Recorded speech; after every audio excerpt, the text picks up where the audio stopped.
అందరికీ నమస్కారం. నేను తేజస్వి పొడపాటి. సంవత్సరం మొత్తం మనం అందరం ఎంతగానో ఎదురు చూసే పండుగ సంక్రాంతి.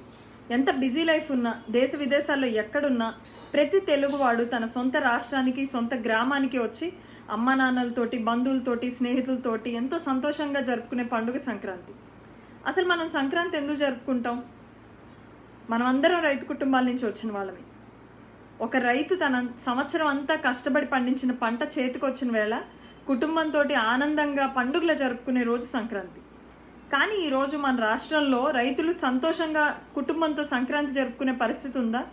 ఓ పక్క గిట్టుబాటు ధర లేక, అకాల వర్షాల వల్ల ఇన్పుట్ సబ్సిడీ ధరలకు విత్తనాలు, ఎరువులు రాక పండుగ రోజులు కూడా కొందరు రైతులు పస్తులుంటుంటే, ఇంకో పక్క ఈ రాష్ట్రానికి బంగారు భవిష్యత్తు కోసం భూములు ఇచ్చి అసలు 4 ఏళ్లుగా పండగలకే దూరమైన రైతులు ఇంకొందరు ఉన్నారు.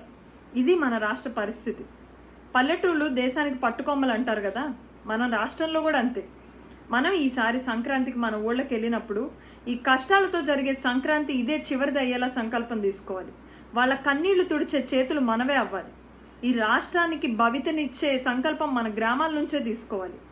మన ఊళ్ళకి మన అవసరం ఉందండి. మన పల్లె మనల్ని పిలుస్తుంది. మనందరం కదిలి వెళ్దాం. మనతో పాటు మన ల్యాప్టాప్లు కూడా తీసుకెళ్దాం. మీరందరూ ఫేక్ ఓట్ల గురించి వింటున్నారు కదా. ప్రతి గ్రామంలో ఓటర్ వెరిఫికేషన్ హెల్ప్ డెస్క్ను అరేంజ్ చేద్దాం. ఊర్లో ఉన్న ప్రతి ఓటును వెరిఫై చేద్దాం. ఈ ఎన్నికల్లో సరైన ప్రభుత్వాన్ని ఎన్నుకునేలా చేద్దాం. అలాగే భోగి రోజు భోగి మంటల్లో ప్రస్తుత ప్రభుత్వం వల్ల ఎదుర్కొంటున్న సమస్యలను, వారు నెరవేర్చని హామీలను మరియు ఈ రాష్ట్రంలో ఎదుర్కొంటున్న ఇబ్బందులను ఇదే చివరిగా అవ్వాలని భోగి మంటల్లో కలిపేద్దాం. భోగి రోజు సాయంత్రం ఎక్కడెక్కడి నుంచో వచ్చిన మన బంధువులు, ఆత్మీయులు అందరం ఒక చోట చేరి ఈ రాష్ట్ర బంగారు భవిష్యత్తు కోసం చంద్రబాబు నాయుడు గారిని గెలిపించే సంకల్పం మన గ్రామంలో తీసుకుందాం. అలాగే సంక్రాంతి రోజు ముగ్గుల్లో చంద్రబాబు నాయుడు గారు ప్రవేశపెట్టిన సూపర్ సిక్సర్ని, అలాగే రా కదలిరా అన్న నినాదాన్ని మన ముగ్గుల ద్వారా తెలియజేద్దాం. ఈ ఫోటోలన్నీ మీరందరూ కూడా ట్విట్టర్లో కానివ్వండి, మీ సోషల్ మీడియాలో కానివ్వండి, పల్లె పిలుస్తుంది అన్న హ్యాష్ట్యాగ్తో పోస్ట్ చేయాలి. అలాగే ఈ రాష్ట్రానికి మేము ఉన్నామన్న భరోసానివ్వాలి. రాష్ట్రంలో 17,000 గ్రామాల్లో ఇదే సంకల్పం తీసుకుందాం. చంద్రబాబు నాయుడు గారి గెలుపుకు ఈ సంక్రాంతి నుంచే నాంది పలుకుదాం.